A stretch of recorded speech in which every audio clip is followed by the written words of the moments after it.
नई दुनिया, मिलकर बनाए हम नई दुनिया, मिलकर जीत ले हम सारी दुनिया।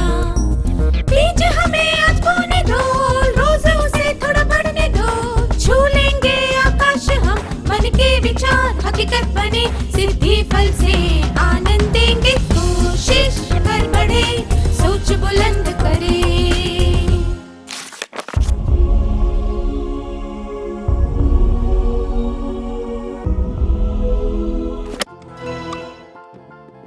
नमस्ते छात्रों, आप सबसे फिर से मिलकर खुशी हुई। आइए आज के सत्र की शुरुआत एक कहानी से करते हैं। बसंत दौड़ता हुआ अपनी स्कूल की तरफ जा रहा था। जैसे ही वह स्कूल पहुंचा, परीक्षा की पहली घंटी बजी। उसने जल्दबाजी में अपनी किताब के अंदर परीक्षा का हॉल टिकट ढूंढा, पर उसे वह नहीं मिला। दूसरी घंटी भी बज गई। वह पसीने से तरबतर हो रहा था। वह परीक्षा कक्ष की तरफ भागने लगा। भागते भागते वह अपनी किताब के पन्ने पलट रहा था। जैसे ही वह परीक्षा के कमरे तक पहुंचा, उसका टिकट किताब से निकलकर नीचे गिरा। उसने चैन की सांस ली और तभी परीक्षा शुरू होने की आखिरी घंटी बजी। वह अपनी सीट पर जाकर बैठा। अध्यापक ने उसे प्रश्न पत्र दिया। जब उसने प्रश्न पढ़ने शुरू किए तो उसे पता चला कि यह तो विज्ञान का पर्चा है। उसका दिल जोर से धड़कने लगा और पेट में मरोड़ आने लगे। उसने ऊंची आवाज में पूछा, क्या आज गणित की परीक्षा नहीं है? जब उसने अपने अगल बगल देखा तो उसे पता चला कि वह परीक्षा कक्ष में नहीं है, बल्कि अपने बिस्तर पर लेटा हुआ है। तब उसे एहसास हुआ कि वह तो एक सपना देख रहा था। उसे बड़ी राहत मिली और वह पानी पीकर वापस सो गया। क्या आपको भी परीक्षा के बारे में ऐसे सपने आते हैं? क्या आप इसके बारे में सबको बताना चाहेंगे?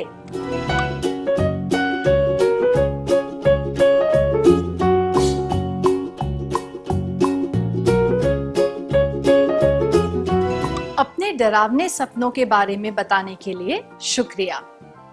आमतौर पर सभी लोगों को परीक्षा से तनाव होता है और वे इसके बारे में चिंतित रहते हैं।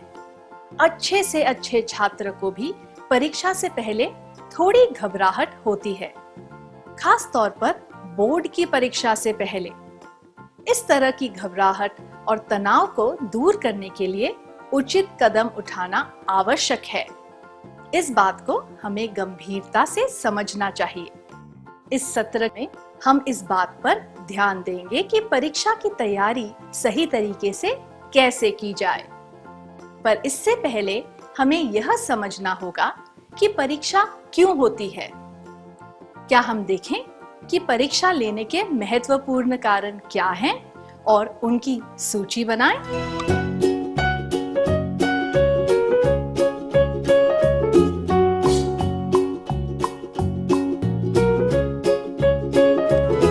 धन्यवाद।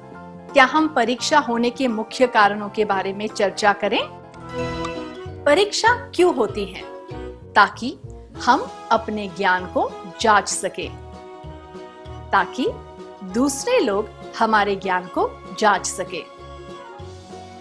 यह जांचने के लिए कि हमारी क्षमता के अनुसार हम अगले चरण या पद पर जाने योग्य हैं या नहीं।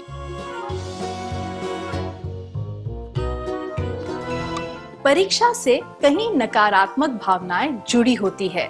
डर, चिंता, घबराहट, चिड़चिड़ाहट, गुस्सा इत्यादि।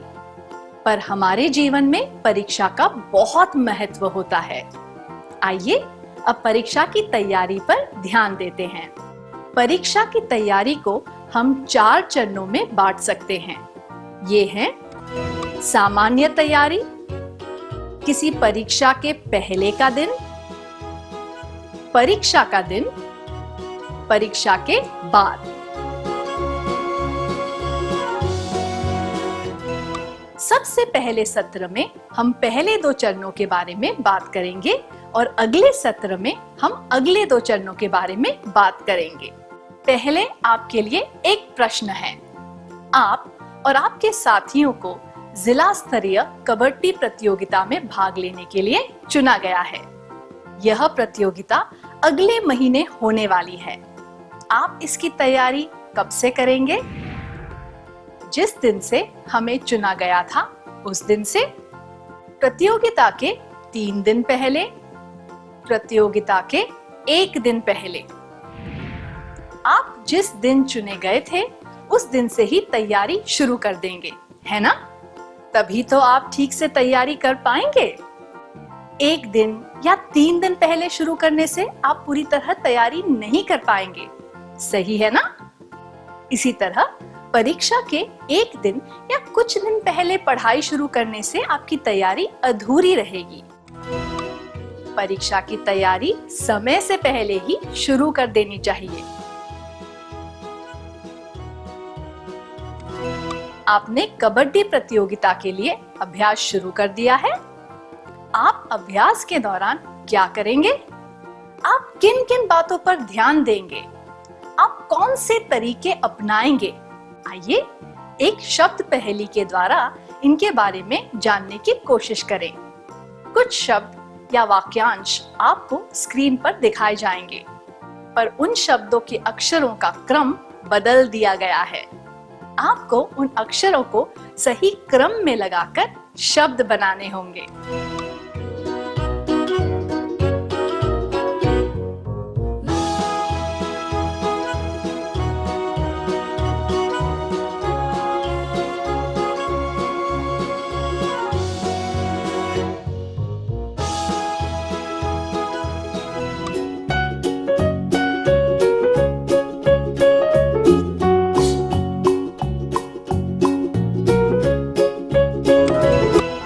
आपने जो प्रयास किया उसके लिए धन्यवाद। क्या हम सही उत्तर देखें?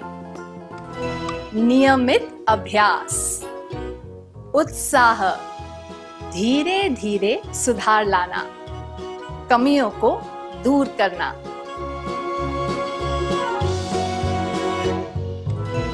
परीक्षा की तैयारी करने के लिए और परीक्षा अच्छी तरह देने के लिए आपको इन सब की जरूरत पड़ती है ना? दूसरे शब्दों में कहें तो आप नियमित अभ्यास करेंगे, आप उत्साह से काम करेंगे, आप अपनी योग्यताओं को धीरे धीरे सुधारने का प्रयास करेंगे और आप अपनी कमियों को दूर करना चाहेंगे, सही है ना? आपको ये सब परीक्षा की तैयारी के लिए भी करना है। परीक्षा की तैयारी करते समय हमें नियमित रूप से पढ़ाई करनी चाहिए। उत्साह और दृढ़ता से पढ़ाई करनी चाहिए। पढ़कर, समझकर और अभ्यास करके धीरे धीरे अपनी योग्यताओं को सुधारना चाहिए। असफलता के कारणों को ध्यान में रखना चाहिए और उन्हें दूर करने पर काम करना चाहिए। अगली मुख्य बात है समय सारणी, मतलब कि टाइम टेबल के अनुसार काम करना। आइए एक परिस्थिति के द्वारा इस बात के बारे में और जानने की कोशिश करते हैं। राधा के पास 5 विषय हैं: अंग्रेजी, हिंदी, गणित, विज्ञान और सामाजिक ज्ञान। परीक्षा की तैयारी के लिए उसे 20 दिनों की छुट्टी मिली है। उसे अंग्रेजी और सामाजिक ज्ञान ज्यादा कठिन लगते हैं और बाकी 3 विषयों में उसे कोई परेशानी नहीं है। उसने एक टाइम टेबल बनाया है जिसमें उसने प्रत्येक विषय के लिए 4 दिन रखे हैं। राधा की बड़ी बहन ने टाइम टेबल बनाने के लिए उसकी सराहना की, पर उसने उसमें कुछ कमियां भी बताई और उसे सलाह दी। क्या आप दोनों स्वेच्छा से राधा और उसकी बहन के बीच बातचीत का अभिनय करके दिखा सकते हैं?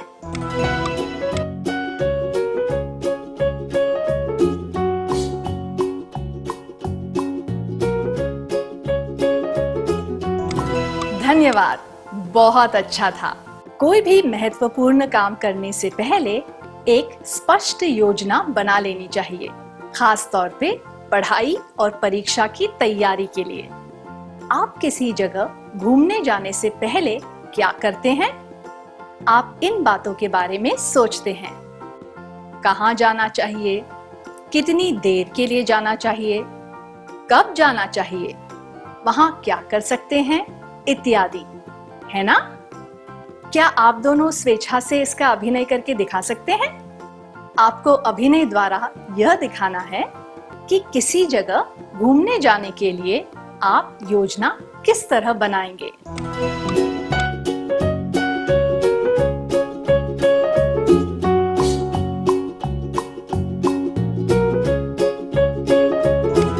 धन्यवाद, बहुत अच्छा था। टाइम टेबल बनाने से हमारी तैयारी में थोड़ा अनुशासन आता है और हम व्यवस्थित भी हो जाते हैं। इसलिए हमें राधा की सराहना करनी चाहिए कि उसने एक टाइम टेबल बनाया। पर इसे एक और नजरिए से देखें तो उसने प्रत्येक विषय के लिए उचित समय नहीं दिया। उसे अंग्रेजी और सामाजिक ज्ञान के लिए ज्यादा समय रखना चाहिए, क्योंकि उसे वे ज्यादा कठिन लगते हैं। सारे विषय महत्वपूर्ण होते हैं, पर हमें अपनी कमियों और गुणों को ध्यान में रखते हुए निर्णय लेना चाहिए। राधा अंग्रेजी और सामाजिक ज्ञान के लिए 5.5 दिन रख सकती थी और अन्य विषयों के लिए 3-3 दिन। यह केवल एक सुझाव है।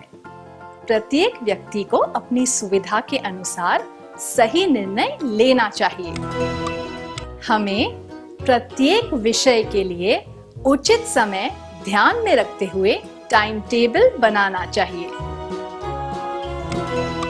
अब एक क्रियाकलाप का समय है। कल्पना कीजिए कि वार्षिक परीक्षा की तैयारी के लिए आपको 20 दिन की छुट्टी दी गई है। अपनी सुविधा के अनुसार आप प्रत्येक विषय के लिए कितना समय रखेंगे? क्या आप खुद के लिए एक टाइम टेबल बना सकते हैं? कृपया यह काम व्यक्तिगत तौर पर करें।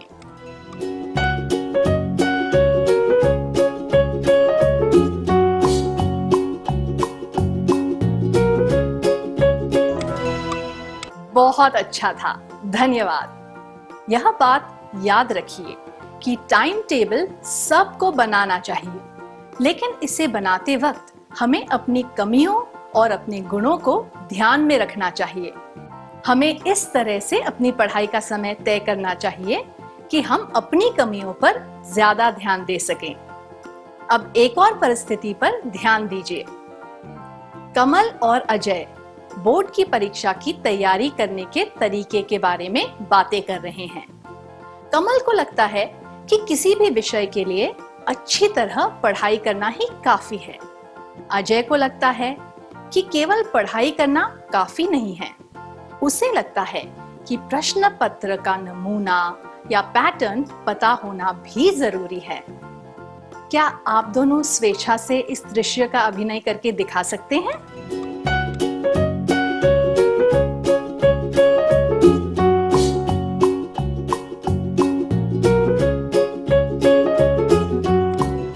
बहुत अच्छा प्रयास था, धन्यवाद। कमल की राय कुछ हद तक सही है, पर अजय की राय बिल्कुल सही है। अगर हमें पता हो कि परीक्षा में किस तरह के प्रश्न आने वाले हैं, तो हम परीक्षा के दौरान अपने समय का उचित उपयोग कर सकते हैं। परीक्षा की तैयारी के लिए यह आवश्यक है कि हमें पता हो कि अलग-अलग प्रकार के प्रश्नों का हल करने के लिए कितना समय लग सकता है। इससे प्रश्न पत्र को पूरा करने में मदद मिलती है। पर केवल प्रश्न पत्र का पैटर्न पता होना काफी नहीं है। पूरी पढ़ाई करना भी उतना ही आवश्यक है। हमें पाठ्यक्रम अच्छी तरह से पढ़ना चाहिए, अभ्यास करना चाहिए, और प्रश्न पत्र का पैटर्न भी ठीक से जान लेना चाहिए। क्या अब हम आज के सत्र में सीखी बातों का सार संक्षेप करें?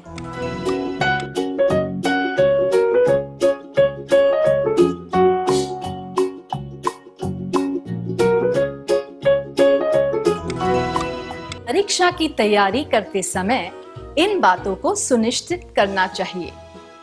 नियमित रूप से पढ़ाई करना, उत्साह और दृढ़ता से पढ़ना, धीरे धीरे अपनी योग्यताओं को सुधारना, कमियों को पहचान कर उन्हें दूर करना, उचित टाइम टेबल बनाना, प्रश्न पत्र का पैटर्न जानना।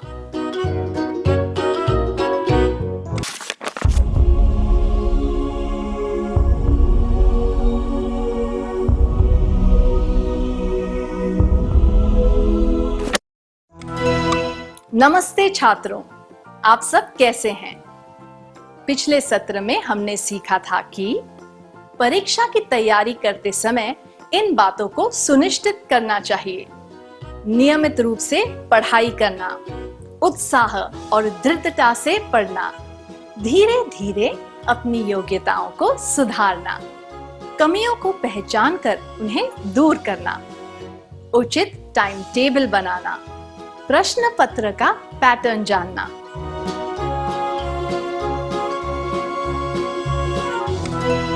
क्या हम इस सत्र की शुरुआत एक क्रियाकलाप से करें? आप किसी परीक्षा की तैयारी कैसे करेंगे? क्या आप सारे पाठ एक बार पढ़ लेंगे या आप सारे पाठ रटना शुरू कर देंगे, या फिर आप केवल वे पाठ पढ़ेंगे जिनमें आपको कठिनाई हो? सारे पाठ एक बार पढ़ना, सारे पाठ रटना शुरू कर देना, केवल वो पाठ पढ़ना जो आपको कठिन लगते हो।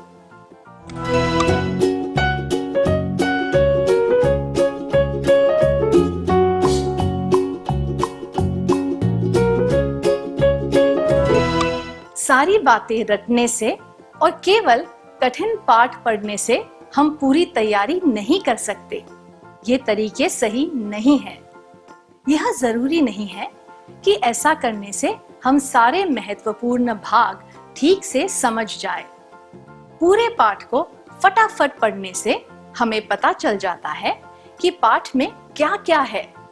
इससे हम जान पाते हैं कि वह पाठ किस बारे में है।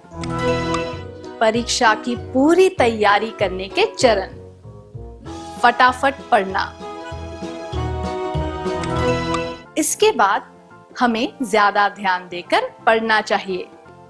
हमें सारी मुख्य बातें लिख लेनी चाहिए। हमें चिन्हांकित करना या हाईलाइट करना चाहिए। इससे हम परीक्षा के एक दिन पहले पाठ को फिर से फटाफट याद कर सकते हैं। परीक्षा की पूरी तैयारी करने के चरण: फटाफट पढ़ना, चिन्हांकित यानी हाईलाइट करना। इसके बाद अगर हम विषय के सारे पाठों का सार लिख लें तो इसका अर्थ है कि हमने वह विषय अच्छी तरह समझ लिया है। परीक्षा की पूरी तैयारी करने के चरण: 1. फटाफट पढ़ना। 2. चिन्हांकित या हाईलाइट करना। 3. सार संक्षेप करना। अगली चीज है खुद के लिए एक अभ्यास प्रश्न पत्र बनाना। हमें प्रश्न बनाकर खुद के ज्ञान को परखना चाहिए। हमें यह देखना चाहिए कि हमें सारी बातें ठीक से समझ आ गई है या नहीं। खुद की परीक्षा लिए बिना हम यह नहीं जान सकते कि हमने ठीक से पढ़ाई की है या नहीं। इससे हम पूरी तैयारी कर पाएंगे और हमें पता चलेगा कि हमें क्या आता है और क्या नहीं। संपूर्णता से पढ़ाई करने से हम प्रश्न पत्र अच्छी तरह हल कर पाएंगे और हमें अच्छे अंक भी मिलेंगे। परीक्षा की पूरी तैयारी करने के चरण: 1. फटाफट पढ़ना। 2. चिन्हांकित या हाईलाइट करना। 3. सार संक्षेप करना। खुद की परीक्षा लेना। अब एक क्रियाकलाप का समय है। मेरे पास कागज की 3 पर्चियां हैं और प्रत्येक पर्ची पर एक निर्देश लिखा है। प्रत्येक विद्यार्थी को आगे आकर पर्ची में लिखा निर्देश मन से पढ़ना है और उसके अनुसार काम करना है। बाकी विद्यार्थियों को स्क्रीन पर दिखाया गया गद्यांश पढ़ना है। क्या हम शुरू करें?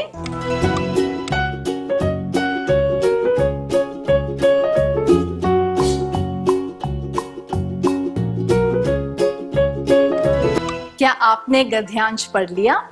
क्या आप में से कोई 2 छात्र यहाँ आकर 2 वाक्यों में इसका सारांश बताना चाहेंगे?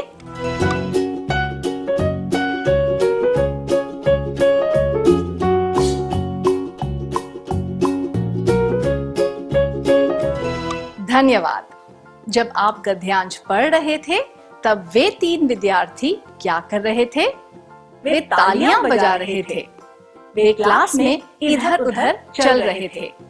अगर आपने उन तीनों विद्यार्थियों पर ध्यान दिया तो आप गद्यांश पर पूरा ध्यान केंद्रित नहीं कर पाए होंगे, है ना? हर व्यक्ति की ध्यान देने की क्षमता अलग होती है, पर कोई भी व्यक्ति किसी चीज पर निरंतर ध्यान केंद्रित नहीं कर सकता। परीक्षा की तैयारी करते वक्त भी हमें इस बात को समझना चाहिए। हमें कोशिश करनी चाहिए कि हम ज्यादा से ज्यादा समय तक पढ़ाई कर सके और पढ़ाई के बीच कोई रुकावट न आए। पर हमें इस बात पर भी ध्यान देना चाहिए कि हम बीच-बीच में थोड़ा विराम लेते रहें ताकि हमारे दिमाग में ताजगी और स्फूर्ति बनी रहे। हमें बीच-बीच में थोड़ा विराम लेना चाहिए। अब एक परिस्थिति पर ध्यान देते हैं। प्रिया अपनी तैयारी में इतनी खोई हुई है कि वह हमेशा अपने कमरे में ही रहती है। समय बर्बाद ना हो इस वजह से वह खाना भी अपने कमरे में ही खाती है। उसे किसी भी बात से परेशानी ना हो इस वजह से वह अपने कमरे का दरवाजा हमेशा बंद रखती है। यह देखकर उसकी माँ ने सोचा कि वह प्रिया से बात करेगी। प्रिया की माँ को प्रिया से क्या कहना चाहिए? क्या आप दोनों इस दृश्य का अभिनय करके दिखा सकते हैं?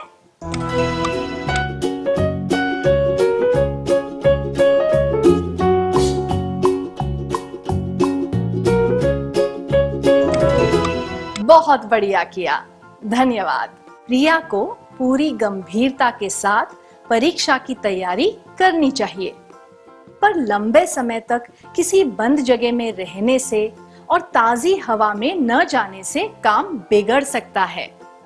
उसे कुछ देर के लिए बाहर ताजी हवा में जाना चाहिए। इससे वह शारीरिक रूप से बेहतर महसूस करेगी और वह पढ़ाई पर ज्यादा अच्छी तरह ध्यान दे पाएगी। प्रिया की माँ ने भी उसे यही सलाह दी। परीक्षा की तैयारी करते समय हमें शरीर और दिमाग में ताजगी बनाए रखने के लिए पर्याप्त आराम करना चाहिए। आराम की कमी की वजह से क्या आपको कोई नकारात्मक परिणाम भुगतना पड़ा है? क्या आप में से कोई इस बारे में सबको बताना चाहेगा?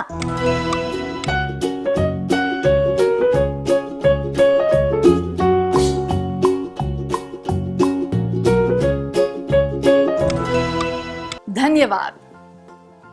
आराम के बाद हमें खुद की देखरेख पर भी ध्यान देना चाहिए। नियमित और पर्याप्त नींद, सही मात्रा में पौष्टिक खाना, ये सब चीजें परीक्षा की तैयारी के लिए आवश्यक है। यह सोचना बेवकूफी है कि खाना कम खाकर या फिर कम नींद लेकर हम ज्यादा देर तक पढ़ पाएंगे। ऐसा करने से हमारे शारीरिक और मानसिक विकास पर गलत असर पड़ सकता है। हमें खुद की देखरेख अच्छी तरह करनी चाहिए, खाना, आराम इत्यादि। अब एक और परिस्थिति। सोनल अपनी परीक्षा की तैयारियों में व्यस्त है। उसके पड़ोस में एक त्योहार की तैयारियां चल रही है। हर वक्त लाउड स्पीकर पर तेज आवाज में गाने बजते रहते हैं। सोनल को बहुत तनाव हो रहा है क्योंकि शोर की वजह से वह पढ़ाई पूरी तरह से अच्छी तरह से ध्यान से नहीं कर पा रही है। उसकी सहेली सलमा ने उसे कहा कि वह उसके घर आकर पढ़ सकती है क्योंकि वहां बिल्कुल भी शोर नहीं है। क्या आप उन दोनों सहेलियों के बीच हुई बातचीत का अभिनय करके दिखा सकते हैं?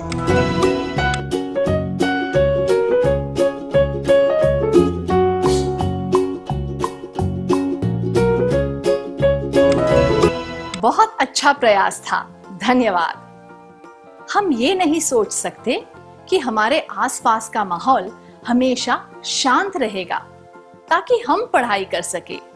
कभी कभी हमारी राह में कुछ अनदेखी रुकावटें आ जाती है। ऐसे समय पर हमें किसी उचित जगह पर जाकर पढ़ाई करनी चाहिए ताकि हम अच्छी तरह पढ़ सके। हमें पढ़ने के लिए सही जगह चुननी चाहिए और मन लगाकर पढ़ना चाहिए। हम अपने खाली समय का उपयोग अच्छी तरह कैसे कर सकते हैं? हम उस समय की बात कर रहे हैं जब हम पढ़ाई नहीं कर रहे होते। क्या हम एक क्रियाकलाप के द्वारा देखें कि खाली समय में क्या किया जा सकता है? आपको चित्रों द्वारा कुछ संकेत दिए जाएंगे और आपको सही जवाब पहचानने हैं।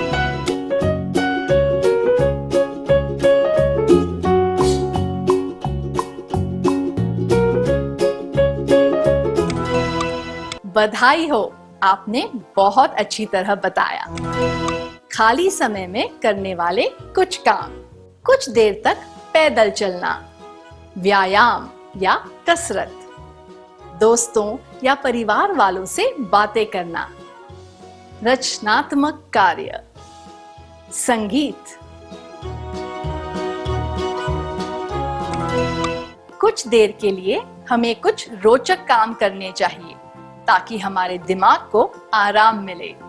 उदाहरण के लिए थोड़ी दूर चलना, मनपसंद गाने या फिर संगीत सुनना, योग करना, दोस्तों से बातें करना, ऐसे दोस्त जो पढ़ाई में व्यस्त ना हो, कुछ रचनात्मक काम करना, परिवार के लोगों से बातें करना, कोई मजेदार पहेली हल करने से भी दिमाग में ताजगी आ जाती है और हम पढ़ाई जारी रखने के लिए तैयार हो जाते हैं। पर हमें सतर्क रहना चाहिए कि ये सब कुछ देर के लिए ही किया जाए। हमें ऐसे काम लंबे समय के लिए नहीं करने चाहिए। हमारा मुख्य उद्देश्य है पढ़ाई करना। अब तक हमने देखा है कि पढ़ाई की तैयारी के लिए हमें क्या क्या करना चाहिए। अब हम यह देखेंगे कि हमें क्या नहीं करना चाहिए। अब आपके लिए एक प्रश्न है। आमतौर पर आपको विज्ञान में अच्छे अंक मिलते हैं। वार्षिक परीक्षा में आप विज्ञान के पर्चे से पहले क्या करेंगे और क्यों? विज्ञान की तैयारी उसी तरह करूंगा या करूंगी जैसे मैं अन्य विषयों की तैयारी करता या करती हूँ। मैं सोचूंगा या सोचूंगी, यह तो मेरे बाएं हाथ का काम है, इसके बारे में चिंता करने की कोई जरूरत ही नहीं है। मैं सोचूंगा या सोचूंगी, विज्ञान पर ज्यादा ध्यान देना समय की बर्बादी है।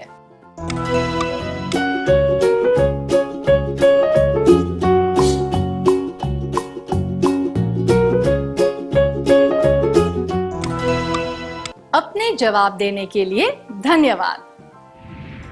यह तो मेरे बाएं हाथ का काम है, इसके बारे में चिंता करने की कोई जरूरत नहीं है और विज्ञान पर ज्यादा ध्यान देना समय की बर्बादी है।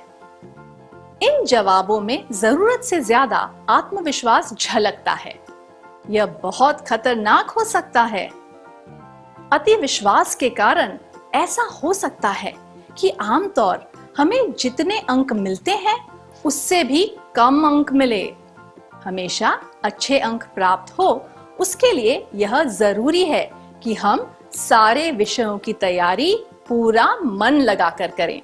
इसीलिए आत्मविश्वास होना सही है, पर परीक्षा के दौरान अति विश्वास नहीं होना चाहिए। कल आपकी सामाजिक ज्ञान की परीक्षा है। आपने सारे पाठ अच्छी तरह समझ लिए हैं। आपको केवल विश्व के मानचित्र के बारे में कुछ बातें देखनी हैं। आप क्या करेंगे? मैं सोचूंगा या सोचूंगी, केवल विश्व का मानचित्र ही तो है, मैं कल भी देख सकता या सकती हूँ। मैं उस भाग को भी अच्छी तरह समझ लूंगा या लूंगी। मैं सोचूंगा या सोचूंगी, मैं स्कूल पहुंचने के बाद भी उसे देख सकता या सकती हूँ। ऐसा सोचना, केवल विश्व का मानचित्र ही तो है, मैं कल भी देख सकता या सकती हूँ, या मैं स्कूल पहुंचने के बाद भी उसे देख सकता या सकती हूँ, उचित नहीं है। अगर किसी कारणवश आपको घर पर या अगले दिन स्कूल में समय ना मिले, तो आप शायद उस विषय पर पूछे गए प्रश्न अच्छी तरह हल नहीं कर पाएंगे। अगर आपके पास कोई ठोस वजह ना हो, तो कोई भी काम टालना नहीं चाहिए। हमें पढ़ाई से संबंधित कोई भी काम टालना नहीं चाहिए। अब एक और प्रश्न। अब तक 4 परीक्षाएं हो चुकी हैं। आप आखिरी परीक्षा की तैयारी कर रहे हैं। आपके हाथ में हल्का हल्का दर्द हो रहा है। आप क्या करेंगे? मैं प्राथमिक उपचार करूंगा या करूंगी ताकि यह तकलीफ और ना बढ़े। मैं यह सोचकर घबराने लगूंगा या लगूंगी कि शायद मैं कल की परीक्षा नहीं लिख पाऊंगा या पाऊंगी। मैं इस सोच में पड़ जाऊंगी कि यह दर्द किस वजह से हो रहा है। दर्द के बारे में सोचने का कोई फायदा नहीं हो सकता। इसी तरह उसके बारे में सोचकर घबराने से कुछ हासिल नहीं होगा। इससे तो तनाव और बढ़ता है। प्राथमिक उपचार करना ही उचित होता है ताकि वह समस्या और ना बढ़े। हमें परीक्षा से संबंधित डर और घबराहट को दूर रखना चाहिए। आप आमतौर पर सुबह 7 बजे उठते हैं। आपकी माँ ने आपको सुबह 5 बजे उठा दिया ताकि आप परीक्षा के लिए पढ़ सके। आप क्या करेंगे? मैं मुंह धोकर पढ़ने बैठ जाऊंगा या जाऊंगी। मैं फिर से बिस्तर में जाकर सो जाऊंगा या जाऊंगी। मैं हाथ में एक किताब लेकर उसे अपने चेहरे के सामने रख लूंगा या लूंगी और बैठे बैठे सो जाऊंगा या जाऊंगी। बिस्तर में जाकर फिर से सोना या फिर बैठे बैठे सोना आलस्य की निशानियां है। सही तो यह होगा कि आप मुंह धोकर पढ़ने लग जाएं। हमें परीक्षा के समय आलस नहीं करना चाहिए। संक्षिप्त में कहें तो हमें काम को टालना नहीं चाहिए। जरूरत से ज्यादा आत्मविश्वास नहीं दिखाना चाहिए। घबराना नहीं चाहिए। आलस नहीं करना चाहिए। अब तक हमने देखा कि परीक्षा के समय क्या करना चाहिए और क्या नहीं। इन सब बातों को ध्यान में रखते हुए आप परीक्षा की तैयारी कैसे करेंगे? क्या आप एक योजना बनाकर कक्षा में सबको बता सकते हैं?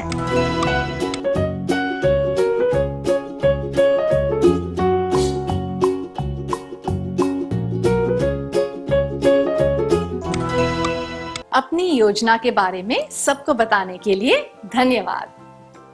क्या अब हम आज के सत्र में सीखी बातों का सार संक्षेप कर लें?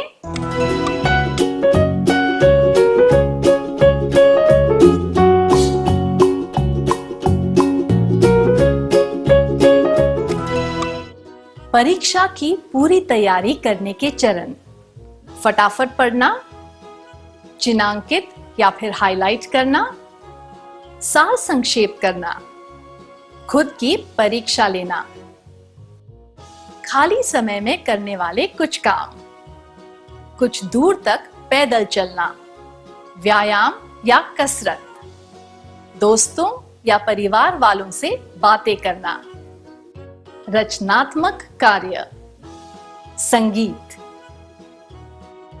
क्या नहीं करना चाहिए? काम को टालना नहीं चाहिए। जरूरत से ज्यादा आत्मविश्वास नहीं दिखाना चाहिए। घबराना बिल्कुल नहीं चाहिए। आलस नहीं करना चाहिए। इतनी अच्छी तरह सार संक्षेप करने के लिए धन्यवाद।